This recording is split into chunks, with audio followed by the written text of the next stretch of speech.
नमस्कार, मैं आरबी सिंह यादव और आप देख रहे हैं मेरा YouTube channel R B Singh Yadav editor. आज हम कुछ ऐसी परतें खोलने जा रहे हैं कि आप सुन कर के दंग रह जाएंगे। हमारे देश के विदेश सचिव विक्रम मिस्त्री, भारतीय जनता पार्टी की टॉल आर्मी उनको और उनके परिवार को पूरी तरह से ट्रोल करने में लगी हुई है। कुछ स्क्रीनशॉट जो हम देखेंगे वो आपको भी दिखाएंगे। ट्विटर पर इतना ज़बरदस्त उनके लिए विरोध किया जा रहा है कि कुछ बातें ऐसी गालियां लिखी जा रही हैं जिनको हम यहाँ आपको पढ़ भी नहीं सकते और दिखा भी नहीं सकते। लोग ट्रेडर कह रहे हैं उनकी गलती क्या है? हम आपसे ये पूछना चाहते हैं, हम अपने दर्शकों से ही पूछना चाहते हैं कि विदेश सचिव ने भारत पाकिस्तान के बीच जो युद्ध विराम की घोषणा की, उसमें विक्रम मिस्त्री की बेटी की क्या गलती है? क्या कोई दर्शक हमें आज हमारे चैनल पे आकर के कमेंट में बताएगा? हम उसके शुक्रगुजार होंगे कि शायद उसकी अपनी समझ है। भाई, आप विक्रम मिस्त्री को टारगेट कर रहे हैं, जबकि युद्ध विराम की घोषणा तो सबसे पहले अमेरिका के राष्ट्रपति डोनाल्ड ट्रंप ने की थी। उसका ट्वीट सबसे पहले आया था। जबकि युद्ध विराम होना भी था तो हमारे जो प्रधानमंत्री महोदय हैं उनको आकर के बोलना चाहिए था। वो मन की बातें तमाम बार कहते रहे हैं, इस बार उन्होंने ये बातें खुल कर के क्यों नहीं सामने ला के रखी? उनके नीचे काम करने वाले जो रक्षा मंत्री हैं, जिनकी फौज पाकिस्तान से लड़ रही थी, पाकिस्तानी फौज के बारे में या पाकिस्तान के बारे में रोज़ाना उनकी जो मंत्रालय है, उनके प्रवक्ता रोज़ाना ब्रीफिंग कर रहे थे 4 दिन से। कल अचानक विदेश सचिव 1 मिनट के लिए आए। वो 1 मिनट में ही उन्होंने कह दिया कि युद्ध विराम घोषित हो गया है। डीजीएमओ पाकिस्तान का फ़ोन डीजीएमओ इंडिया वालों के पास आया है और इसको युद्ध विराम माना जाए। फिर जैसे ही ये सारी चीज़ें हुई तो पहले तो जो प्रधानमंत्री जी का जो एक आईटी सेल चलता है, उसने एक अंडरस्टैंडिंग शब्द का प्रयोग किया। और वो अंडरस्टैंडिंग शब्द आप ट्विटर पर जाकर देखिए कि टॉल आर्मी के अलावा जो लोग इस संधि जो युद्ध विराम की जो संधि हुई है उसको लेकर के सिर्फ ये कहा कि एक अंडरस्टैंडिंग हुई है।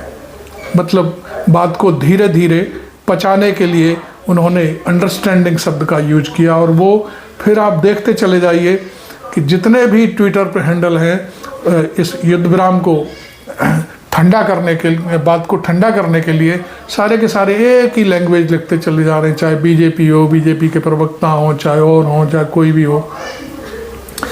कितनी अंडरस्टैंडिंग है टॉल आर्मी के अंदर कि एक ही बात जहाँ से निकलती है वो सारी की सारी पार्टी वही बात करती चली जाती है। तो ये सब सोची समझी साजिश का एक हिस्सा है।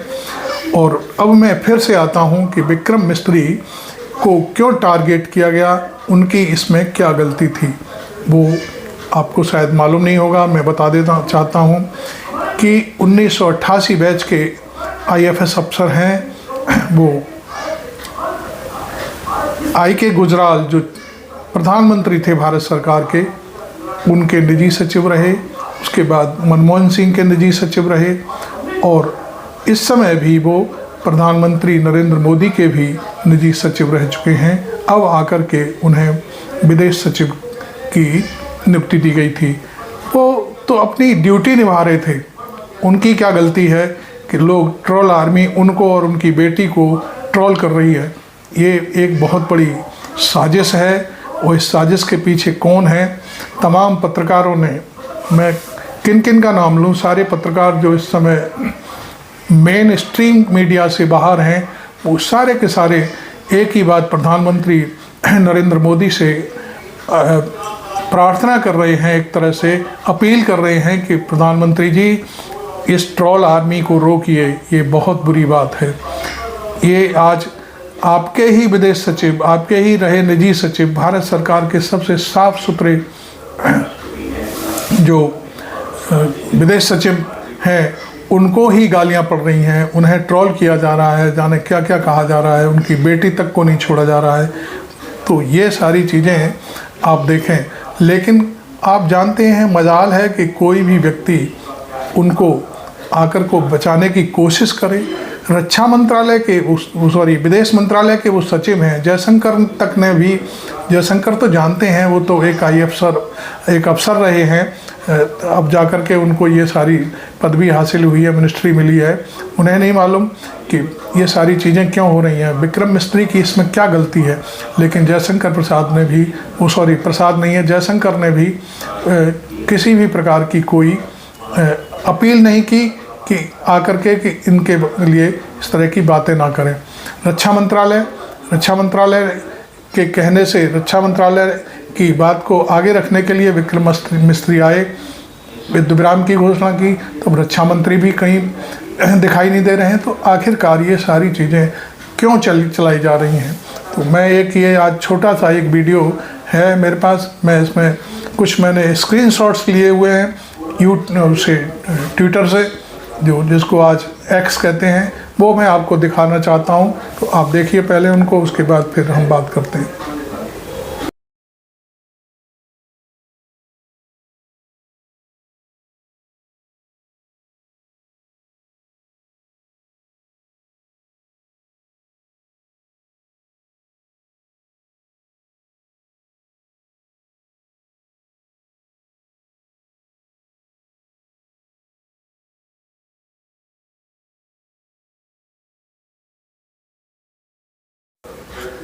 आपने देखा कि ट्विटर पर जो ट्रोल आदमी है वो किस तरह से जयशंकर को, उनकी बेटी को पूरी तरह से टारगेट करने में लगी हुई है और ट्रेडर लिख रही है, जबकि ये सारी की सारी चीज़ें मैं समझता हूँ कि पहले ट्रंप के बारे में कहनी चाहिए थी, भारत सरकार के बारे में सवाल पूछने चाहिए थे, उनसे सवाल न पूछ करके एक अधिकारी, जो मैं समझता हूँ कि सबसे ईमानदार अधिकारी है, उसकी छवि खराब की जा रही है।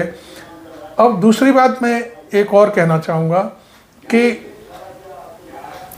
जो अधिकारी वर्ग है उनको नहीं पता उनको पता है, वो क्या ट्विटर हैंडल देखते नहीं किसी का, कि भाई आखिरकार एक अधिकारी को क्यों ये गालियाँ पड़ रही हैं, उनके परिवार को क्यों घेरा जा रहा है, उनको भी गालियाँ क्यों दी जा रही हैं। तो ये सारी चीज़ें मैं समझता हूँ कि IAS जो एसोसिएशन है, IFS एसोसिएशन होगी कोई भी, उसको भी इस मामले में आगे आकर के इस तरह की बातों का विरोध करना चाहिए कि आखिरकार ये ट्रोल आर्मी अपनी क्यों चला रही है और एक व्यक्ति को गालियों पर गालियां देती चली जा रही है। तो बहुत ये एक हर्ट करने वाली चीज़ है कि एक अफसर वो अपनी ड्यूटी निभा रहा है। मैं समझता हूँ भारत सरकार के निर्देश पर ही वो सीज फायर की घोषणा करने PIB या जो मंच है, भारत सरकार का प्रेस मंच है, उसको उस पर आने के लिए कहा गया होगा, तभी उसने सीज फायर की घोषणा की है। और उससे जितना कहा गया उसने उतना ही नाप तोल करके कहा, उससे ना एक शब्द आगे बढ़े ना एक शब्द ज़्यादा पीछे। तो ये सारी बातें मैं समझता हूँ कि सरकार बच क्यों रही है। सरकार अपनी जो गलतियां हैं उन गलतियों को अधिकारियों के ऊपर डाल रही हैं। क्या मैं अब आपको सीधे सीधे सवाल मैं पूछता हूं कि प्रधानमंत्री जी, आपको मालूम है कि शिमला समझौते में ये बात तय थी कि हमारे और पाकिस्तान के बीच में जो भी वार्ता होगी उसमें तीसरा कोई व्यक्ति नहीं होगा। आज आपने वो सारा शिमला समझौते की सारी बातें हैं बिल्कुल गर्त में नीचे तक पहुंचा दी और उसमें ट्रंप को शामिल कर लिया। ट्रंप की हैसियत क्या है कि वो हमारे देश के बारे में इस तरह की बातें करे और वो वहाँ पर बैठ कर के बंदर की तरह, जैसे दो बिल्लियाँ लड़ती हैं तो बंदर कभी रोटी इधर कम कर दी, कभी रोटी इधर कम कर दी, उस तरह की कहानियाँ गढ़े और आप उसको बैठे बैठे देखते रहें, आप कुछ ना बोलें, इसके मायने क्या हैं। तो ये सारी चीज़ें हमारे सामने हैं। हम अब पिछला वीडियो हमने आपको दिखाया था सुरेखा यादव जो ब्रज क्रांति दल की राष्ट्रीय अध्यक्ष थी, सबसे पहले देश में सबसे पहले उन्होंने इस सीज फायर पर उंगली उठाई थी। और उसके बाद आज देश भर में उनकी कही हुई बातें ही दोहराई जा रही हैं, चाहे कोई ईमानदार पत्रकार हो, चाहे किसी भी पार्टी का नेता हो। जो बातें उन्होंने कही थी पाकिस्तान के बारे में या भारत सरकार ने जो गलत किया उसके बारे में, वो सारी की सारी चीज़ें आज पूरे देश में घूम रही हैं। तो मैं सिर्फ यही कहूँगा, मैं ट्रोल आर्मी से भी ये कहना चाहूँगा कि आप अपने दिमाग को गोबर मत बनाइए। किसी ने कुछ कह दिया तो उसको ठंडे दिमाग से सोचिए। केवल 2 रुपये ही कीमती नहीं है आप लोगों के लिए, और भी बहुत सारी चीज़ें हैं जो इस देश के लिए महत्वपूर्ण हैं। IAS अधिकारी या IFS अधिकारी आपके गुलाम नहीं हैं, आपके लिए काम करते हैं। वो सरकार आपके लिए नहीं, भारत सरकार के लिए काम करते हैं। तो इस तरह की जो गतिविधियां हैं उनके परिवार को ट्रोल करना बंद कीजिए। ये मेरी भी प्रधानमंत्री से अपील है, यदि वो किसी तरह से हमारी बात को सुने तो इस तरह की जो ट्रोलिंगबाजी होती है उसे ख़त्म कराएं और स्थिति को खुद आकर के स्पष्ट करें कि सीज फायर क्यों हुआ, देश को बताएं कि सीज फायर क्यों हुआ। जो ट्रोल आर्मी आपसे सवाल नहीं पूछ रही है, वो विदेश सचिव से सवाल पूछ रही है, न विदेश मंत्री से पूछ रही है, न रक्षा मंत्री से पूछ रही है, न DGMO से पूछ रही है, न अमित शाह से पूछ रही है, न किसी और से पूछ रही है। लिहाजा आप खुद ही बताएं आकर के टीवी पर। आप वैसे तो मीटिंग ले रहे थे उस समय जब सीज फायर की बात आई थी, उससे थोड़ी देर पहले, फिर उसके बाद सीज फायर भी हो गया, उसके 3 घंटे बाद फिर सीज फायर टूट भी गया। तो फिर इसकी जानकारी आपने देश के सामने किसके हवाले से रखी? ये सारी चीज़ें आपने फिर एक प्रेस कॉन्फ्रेंस कराई सेना से और उसमें सीज फायर के लिए फिर कहा गया कि सीज फायर टूट गया है और हम जो है स्वतंत्र हैं कुछ भी करने के लिए। तो ये सारी चीज़ें खुद को आकर के सामने रखनी चाहिए। आपने मेरा ये वीडियो देखा, अच्छा लगा हो तो इसे लाइक करें और चैनल मेरा RB सिंह यादव एडिटर है उसे सब्सक्राइब भी ज़रूर करें। Thank you very much. मैं RB सिंह यादव।